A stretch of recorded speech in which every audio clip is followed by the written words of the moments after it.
श्री स्वामी समर्थ सर्वांना. तुरीच्या डाळीचं वरण हे आमच्या घरामध्ये सर्वांनाच खूप आवडतं आणि असे म्हणतात ना की दररोज एक वाटी वरण तरी आपल्या पोटामध्ये हे गेलंच पाहिजे.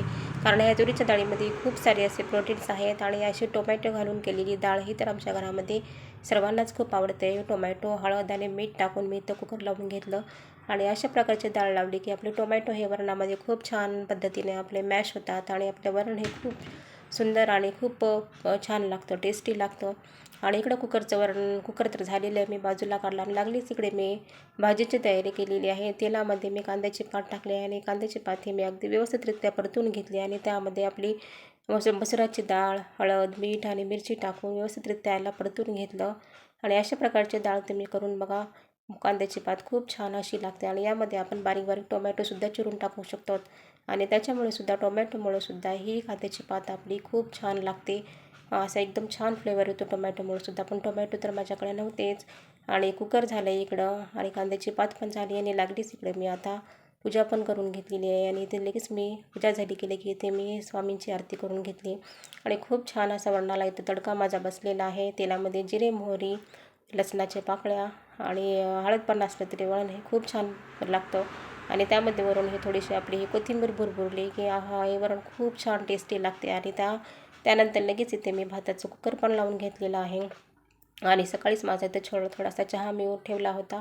कारण एवढी थंडी वाजत आहे, कितीही चहा पिला तरी थंडी काही जात नाही आहे. त्यामुळे मी सेकंड टाईमचा हा चहा मी इथे गरम करून घेतला आणि मस्त इथे पायरीवर बाहेर बसून इथं गरमागरम असा इथे मी चहा करून घेतला आणि त्यानंतर मी इथे लगेच भाकरीला लागले. आणि आमच्या घरामध्ये श्रावणी आणि आस्था ह्या दोघी थोडं भाकरी खाण्यासाठी टाळाटाळ करतात, पण तरी पण मी त्यांनासुद्धा भाकरीची सवय केलेली आहे. आणि आहून आणि आईंचा तर काही प्रश्नच नाही. त्यांना 2 टाईम जरी भाकरी दिली तरी त्यांना भाकरी खूप जास्त प्रमाणामध्ये आवडते आणि कांद्याची पात असेल तर भाकरी ही त्याच्यासोबत एकदम छानच लागते, उत्तम लागते. आणि भाकरी ही शरीरासाठी आपल्या खरं तर खूप पौष्टिक आहे. भाकरीमध्ये पचनक्रिया ही आपली सुलभ होते आणि पोट साफ होण्यासाठी खूप मदत होते. आणि मलाही खूप भाकरी आवडते. बेसन भाकरी अशा पद्धतीचं असेल तर मग काही विचारायलाच नको, खूप छान लागतं. आणि अशा पद्धतीनं आता आहूंना पण जायचं आहे, त्याच्यामुळे स्वयंपाकाची घाई येते लवकर चालू आहे. स्वयंपाक माझा झाला की बाहेर मी तर लागलीच इकडे मी कपडे धुवून घेतलेले आहे. आणि माझ्या बचत गटातल्या ताई आहेत, त्यांनी सकाळीच मला हा गाजराचा हलवा दिला होता. तो श्रावणी टेस्ट करत होती आणि म्हणली, मम्मी खूप छान झाला हा गाजराचा हलवा. आणि गिरणीहून आज मुगाची डाळ करून आणली होती, तीच डाळ आई स्वच्छ करून ठेवण्याचं काम इथं करत होती. आणि इथं श्रावणी आणि आस्थाचा मात्र इथे अभ्यास चालू आहे. नेहमीप्रमाणेच व्हिडिओला माझ्या लाईक करा, शेअर करा आणि सबस्क्राईब करा. आणि तुमचे एक सबस्क्राईब माझ्यासाठी खूप मोलाचे आहे. धन्यवाद. श्री स्वामी समर्थ.